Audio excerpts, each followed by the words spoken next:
सबसे पहले अपने परम आराध्य परम पूज्य गुरु महाराज साहब, जिनकी तस्वीर मंच पे रखी हुई है, आपके चरणों में हमारा प्रणाम है। पूज्य गुरु माँ जो हमारे मध्य मंच पर बैठी हुई हैं, आपके भी चरणों में हमारा प्रणाम है। इस दिव्य चेतना सत्संग के उपदेशक गण तथा सभा में उपस्थित पूज्य गुरुदेव के प्यारे भक्तगण, सभी को हमारा यथा योग्य नमन है, प्रेम है।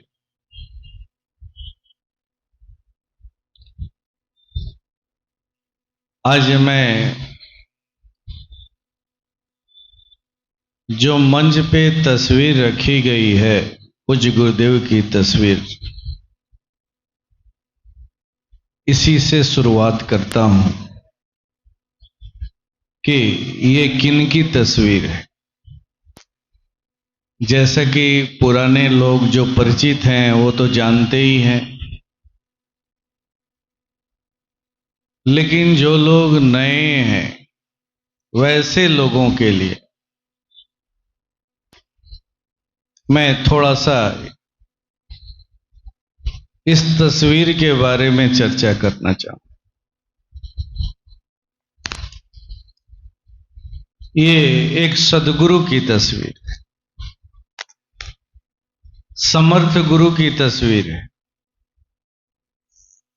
ऐसे सद्गुरु की तस्वीर है जिनके बारे में कहा जाता है,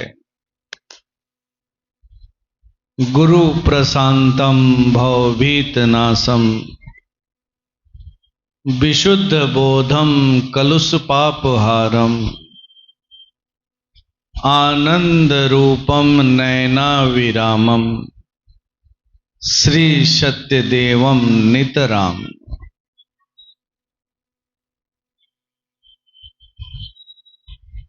गुरु कैसे हैं? तो प्रशांत सागर की तरह गहरा और शांत है गुरु प्रशांत। भवभीत नाशम, भावनाओं के दीवार को तोड़ देने वाले हैं, मिटा देने वाले हैं, ढा देने वाले हैं। अब यहां पर एक प्रश्न उठता है कि भावनाएं ही मुख्य हैं, भाव ही मुख्य है, फिर गुरु के बारे में ऐसा क्यों कहा जाता है? भवभीत नाशम ऐसा क्यों कहते हैं? क्यों गुरु के बारे में कहा जाता है कि वो भावनाओं की दीवार को ढा देते? तो इसलिए कहा जाता है कि गुरु उन भावनाओं को ढा देते हैं जो भावनाएं अपरिपक्व हैं, अनमैच्योर्ड हैं।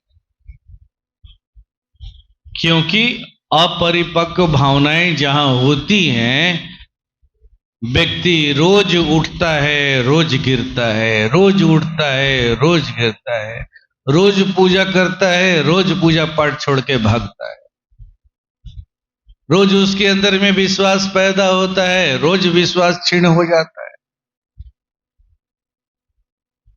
ऐसा क्यों होता है? बड़ी जोर शोर के साथ हम चलते हैं, 2-4 दिन खूब चले और तीसरे दिन धड़ाम से गिर गए, कोई काम सिद्ध नहीं हुआ, बस भाग चले। कैसा विश्वास है भाई? तुम्हारी आस्था कैसी है? कैसा भाव है? कि कभी बड़ी जोर शोर के साथ लगते हो और कभी भाग खड़े होते हो। यही कारण है कि वर्षों से पूजा करते हुए, वर्षों से इस रास्ते पर चलते हुए भी हम अपने मंजिल तक नहीं पहुंच पाते, मंजिल तक नहीं पहुंच पाते। तो गुरु ऐसे भाव को पसंद नहीं करता है, याद रखिए। ऐसे भाव को वो ढाह देता है, गिरा देता है, तोड़ देता है। भवभीत नासम, ऐसे भाव को वो मिटा देता है। इसके लिए क्या करता है, मिटाने के लिए वो क्या करता है? तो विशुद्ध बोधम कलुष पापहारम, वो विशुद्ध बोध की बात करता है। वो कहता है कि हवा में बात ना करो, देखा देखी ना करो, सुनी सुनाई बातों पर ना चलो, पढ़ी पढ़ाई बातों पर ना चलो। कहते हैं ना कि ज्ञान एक आगम ज्ञान होता है, पढ़ा पढ़ाया ज्ञान, एक अनुमान ज्ञान होता है और एक प्रमाण ज्ञान होता है। अनुमान आगम ज्ञान जो पढ़ा पढ़ाया है, सुना सुनाया है। अनुमान ज्ञान,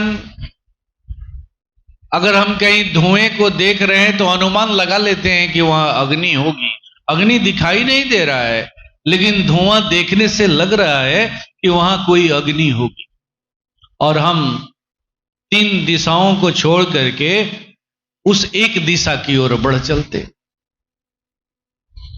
लेकिन प्रमाण ज्ञान यही है मुख्य ज्ञान जो गुरु देता है, यही है विशुद्ध बोध, यही है विशुद्ध बोध। वो विशुद्ध बोध की बात करता है और विशुद्ध बोध कराने के लिए ही वो अपरिपक्व भावनाओं को नष्ट कर देता है, मिटा देता है। जैसे ही विशुद्ध बोध कराता है तो साधक के अंदर एक घटना घटती है। क्या घटती है भाई? तो कलुष पापहार। अब उसके अंदर में जितनी भी कलुषताएं हैं, जितने भी भ्रम हैं, जितने भी संदेह हैं, सभी के सभी मिट जाते हैं,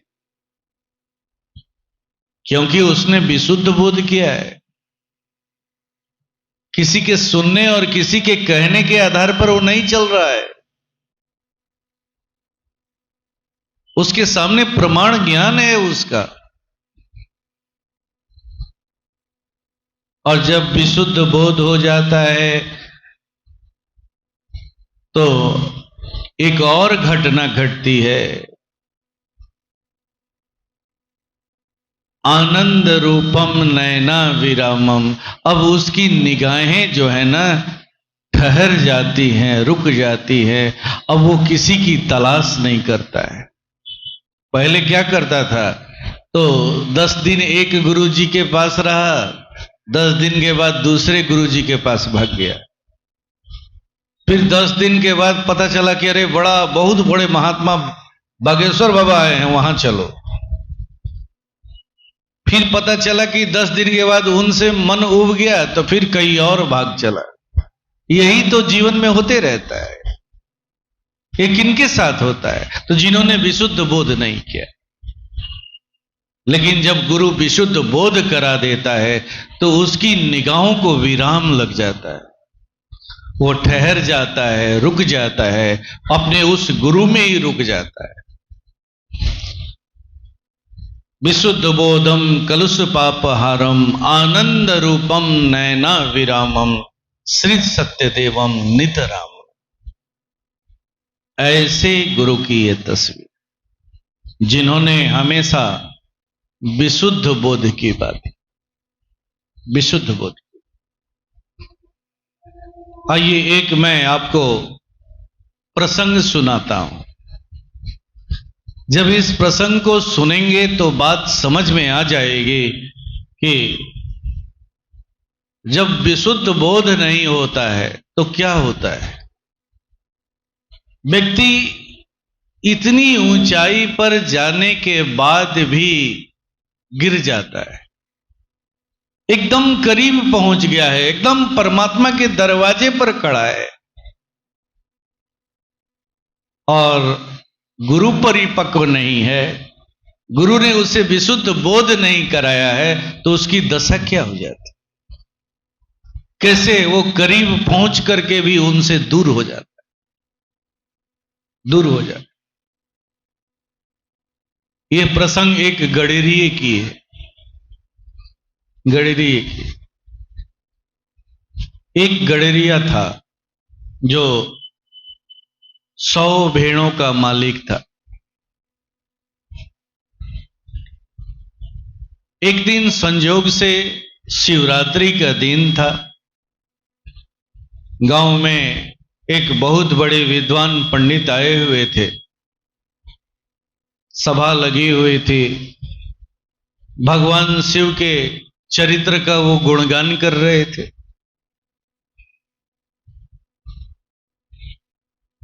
भगवान शिव का दूसरा नाम पशुपतिनाथ है। वो संसार के, जैसे ही गडेरिये ने सुना कि भगवान शिव का दूसरा नाम पशुपतिनाथ है, वो चौंक पड़ा, क्योंकि गडेरिया भी पहली बार उस सभा में गया था। पहले कभी ऐसे सत्संग की सभा में या किसी महात्मा के प्रवचन की गोष्ठी में वो तो गया नहीं था, पहली बार गया था। तो जैसे ही पंडित जी ने बताया कि भगवान शिव का दूसरा नाम पशुपतिनाथ है, वैसे ही गडेरिया रुक गया, ठहर गया। वो भी उस सभा में बैठा था, पंडित जी के इन्हीं शब्दों पर रुक गया। पशुपतिनाथ यानी संसार के समस्त पशुओं के वो मालिक हैं। वो अपने हिसाब से अर्थ लगाने लगा। अब पंडित जी आगे क्या कह रहे हैं वो नहीं सुन रहा है, वो अपने हिसाब से अर्थ लगा रहा है, अपने हिसाब से अपने अंदर में रचना कर रहा है। संसार के समस्त पशुओं के मालिक हैं, मैं भी तो 100 भेड़ों का मालिक हूं। तो जब मैं 100 भेड़ों को चराता हूं तो इतना परेशान हो जाता हूं, उनको घेरने में, एक जगह से दूसरे जगह ले जाने में, इतना उनके देखभाल करने में मैं रात दिन परेशान रहता हूं। तो अगर वो संसार के समस्त पशुओं के मालिक हैं तो वो कितना परेशान रहते होंगे। अब देखिए वो कल्पना उसकी अंदर में शुरू हुई, और अंदर में सृजन भी शुरू हुआ। भगवान शिव के रूप में तरह तरह से वो अपने अंदर में सृजन शुरू। संसार के समस्त पशुओं के मालिक हैं। जब समस्त पशुओं की देखभाल करते होंगे तो उनकी आंखें कितनी बड़ी बड़ी होंगी, उनके पैर कितने बड़े बड़े होंगे। छोटे मोटे पैर से तो वो घेर नहीं पाते होंगे, बहुत बड़े बड़े विशाल पैर होंगे। उसकी लाठी कितनी बड़ी होगी, बहुत विशाल लाठी होगी, तभी तो वो सब पशुओं को घेर पाते हो। इस तरह से उसके अंदर में सृजन शुरू हुआ। कहते हैं कि अगर हम 3 मिनट तक एक विचार पर केंद्रित हो गए तो वो उसका हमारे अंदर में सृजन हो जाता है। 3 मिनट तक अगर हम ठहर गए तो उसका सृजन हो जाता। और यही उस गडेरिये के साथ भगवान शिव के एक नए रूप का उसके अंदर में सृजन हो गया। बड़ी बड़ी आंखें, हाथों में बहुत बड़ी सी लाठी, बड़े बड़े पैर, और अब वो अपने अंतःकरण में ही भगवान शिव के इस नए रूप का वो दर्शन करने। अब वो वहां से सभा से उठा, मस्ती में दर्शन करते हुए अपने अंदर में भगवान शिव के उस नए रूप को देखते हुए मस्ती में घर चला। आकर के जल्दी से खाना खाया। अब वो रात भर शिव के उस रूप का दर्शन करता रहा। फिर सुबह जल्दी से उठा, सोचा कि भेड़ों को ले लूं, बाजार जाए, जंगल में चला जाऊं, ताकि एक जगह बैठ करके भेड़ों को चरने के लिए छोड़ दूंगा और एक जगह बैठ करके भगवान शिव का दर्शन करूं। जो रूप उसके अंदर में सृजन हुआ है उसका आनंद लूंगा। और कहते हैं कि एक वृक्ष के नीचे बैठ गया।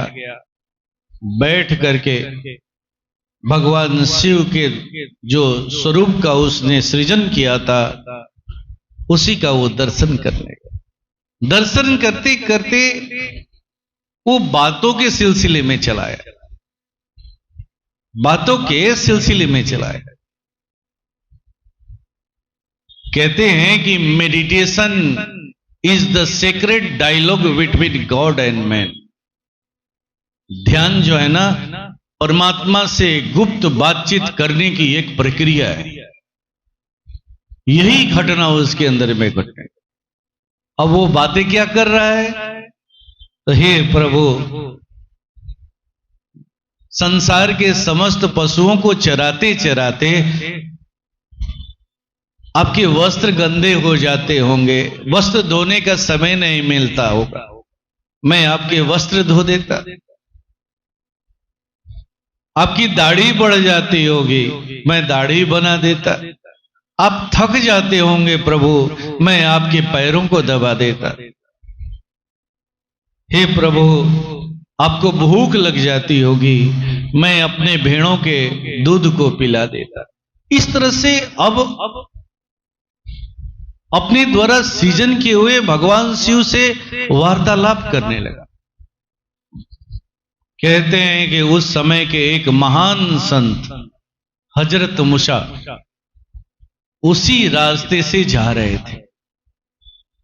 जंगल के सन्नाटे में उन्हें एक आवाज सुनाई पड़ी बुदबुदाहट की, तो वो चौंक करके रुक गए, ठहर गए। ये आवाज कहां से आ रही है? इस जंगल के सन्नाटे में कौन हो सकता है? तो जब उन्होंने गौर किया तो देखा कि एक गडरिया एक वृक्ष के नीचे बैठे हुए है, आंख बंद किए हुए है और बड़बड़ा रहा है। वो उसके करीब जाते हैं, करीब जाकर के उसकी आवाज सुनने की कोशिश करते हैं, तो गडरिया तो वही बड़बड़ा रहा था। वो तो वार्तालाप कर रहा था अपने प्रभु से। प्रभु आपके पैर दबा देता, आपकी दाढ़ी बना देता, आपके वस्त्र धो देता, आपको अपने भेड़ों का दूध पिला देता। जब हजरत मूसा ने सुना तो आग बबूला हो और बड़ी जोर से फटकारते हुए उन्होंने कहा कि अरे मूर्ख, कभी परमात्मा की दाढ़ी बढ़ती है, परमात्मा के कभी वस्त्र गंदे होते हैं, परमात्मा तो कभी थकता है। तुम तो परमात्मा की तौहीन कर रहा है, उसे छोटा बना रहा है। और जैसे ही उन्होंने फटकारा, गडरिया का भाव टूट गया, वो होश में आया।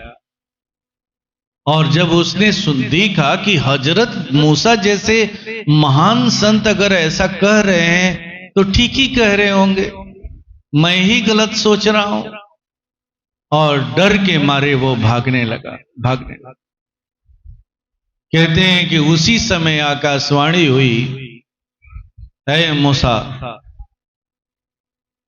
तुमने मेरे प्यारे भक्त को मुझसे जुदा कर दिया। वो कितना प्यारा भक्त था मेरा, उसके अंदर में कोई छल कपट नहीं है, भोला भाला है। उसकी तोतली आवाज मुझे बहुत ही अच्छी लग रही थी, सुंदर लग रही थी। तुमने मेरे भक्त को मुझसे जुदा कर दिया, मैं तुम्हें कभी माफ नहीं करूंगा, कभी माफ। कहते हैं कि मूसा गिड़गिड़ाने लगे, प्रार्थना करने लगे कि हे प्रभु, मैं समझ नहीं पाया, मुझे क्षमा कर दीजिए, क्षमा कर दीजिए। कहते हैं कि फिर एक आकाशवाणी होती है कि एक शर्त पर तुम्हें क्षमा किया जा सकता है मूसा, कि मेरे भक्त को जाओ और उसे मनाओ, ऐसा कुछ करो जिससे उसका भाव पुनः वापस लौट जाए। मैं उससे बातें करना चाहता हूं, उसकी आवाज मुझे बहुत ही अच्छी लग रही थी, मैं उससे बातें करना। कहते हैं कि हजरत मूसा उसके पीछे दौड़ते लगे। वो हजरत मूसा को देख रहा है तो भागे जा रहा है, ये पीछे से दौड़ रहे हैं। तब हजरत मूसा ने चिल्लाया कि अरे गडेरिया भाई, रुक जाओ, रुक जाओ, तुम जो कह रहे थे वो ठीक कह रहे थे, तुम ही सही हो, मैं गलत हूं। तुम्हारा परमात्मा तुम्हें याद कर रहा है, तुम्हें बुला रहा है, वो तुमसे पैर दबवाना चाहता है, वस्त्र धुलवाना चाहता है, अपनी दाढ़ी बनवाना चाहता है, वो तुम्हें ढूंढ रहा है, खोज रहा है। कहते हैं कि जैसे ही हजरत मूसा ने ये बात कही, गडरिया रुक गया, ठहर गया।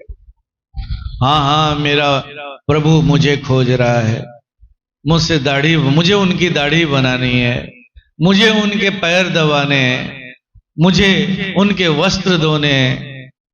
और कहते हैं कि पुनः अपने भाव में वापस आ गया और वहीं बैठ करके ध्यानस्थ हो गया।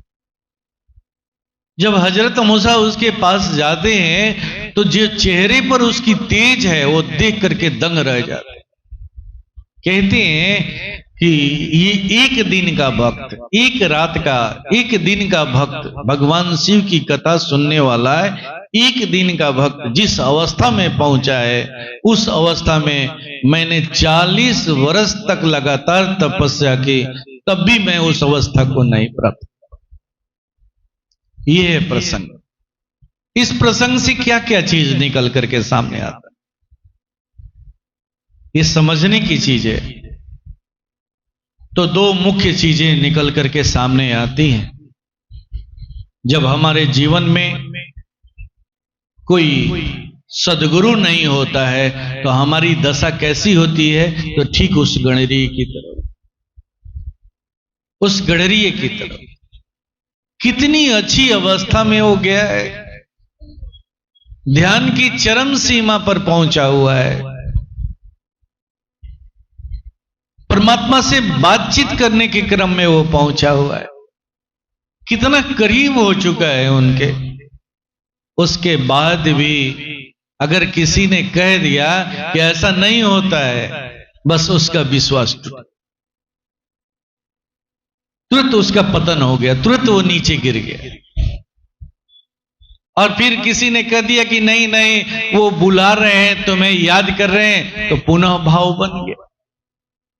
यही होता है हम लोगों के साथ। कभी हम यहां दौड़ते हैं, कभी वहां दौड़ते हैं। ऐसा क्यों होता है? इसीलिए होता है कि हमारे जीवन में कोई सदगुरु नहीं है, ऐसा गुरु नहीं है जो विशुद्ध बोध करे। और जब कोई गुरु विशुद्ध बोध करा देता है तो उसकी दशा उस गणेरिये की तरह नहीं होती है। कहा ना कि विशुद्ध बोधम कलुष पापहारम आनंद रूपम नयना विरामम श्री सत्य देवम नितराम। उसकी स्थिति गणेरिये की तरह नहीं होती जब वो विशुद्ध बोध कर लेता। कहते ना सेल्फ रियलाइजेशन। अब हमको आपसे प्रमाण लेने की जरूरत नहीं है, हमने अनुभव कर लिया है। मैं अनुभव गम्य हूं, मैंने उन्हें अनुभव कर लिया। तो ये काम केवल और केवल इस संसार में कोई करा सकता है तो सदगुरु करा सकता है। और जब सदगुरु ऐसा करा देता है तो यात्रा बड़ी सहज, बहुत ही छोटी दीर्घ यात्रा लघु यात्रा में बदल जाती है।